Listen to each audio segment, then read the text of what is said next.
বিসমিল্লাহির রহমানির রহিম। ইসলামী আন্দোলন বাংলাদেশ ঢাকা মহানগর উত্তর এবং দক্ষিণের উদ্যোগে আয়োজিত আজকের এই বিশাল গণসমাবেশের সংগ্রামী সভাপতি,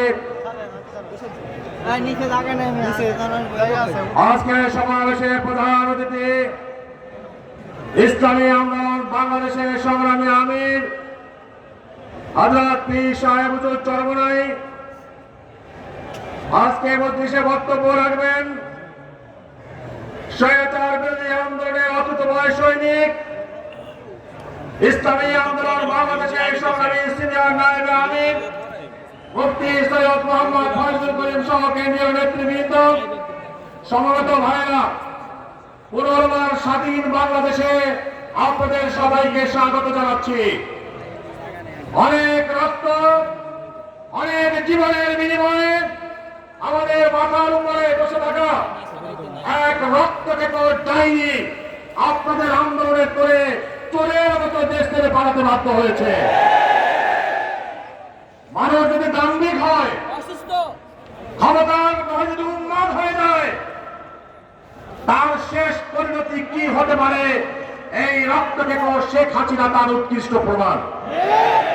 শুধু নিজেই ডুবে নয়, 14 গোষ্ঠী ডুবাইছে, নিজেই ধ্বংস হয় নাই, সাঙ্গ পাঙ্গ সবগুলো ধ্বংস করছে কি কিনা হয় না।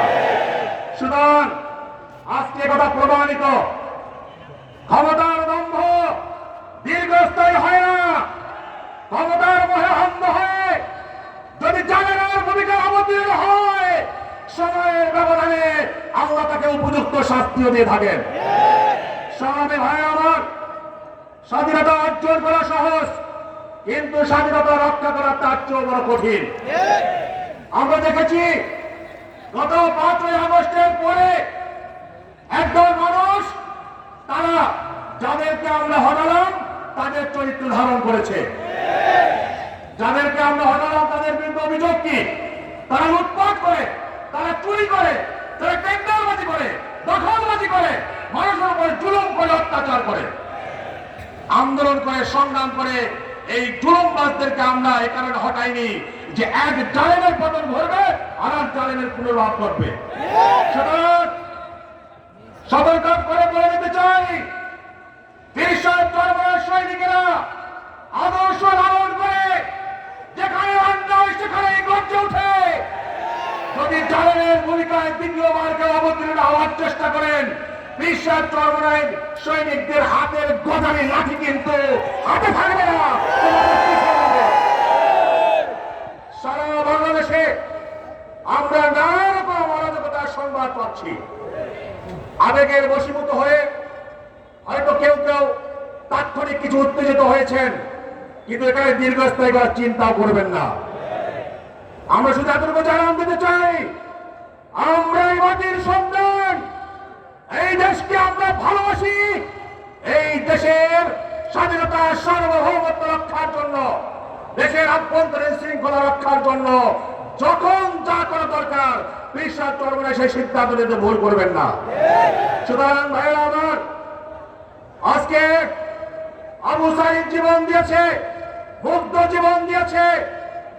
সরকারি হিসাবে, পত্রিকার হিসাবে 530 জন ভাইয়ের জীবনের বিনিময়ে বাংলাদেশে একটি পরিবেশ সৃষ্টি হয়েছে।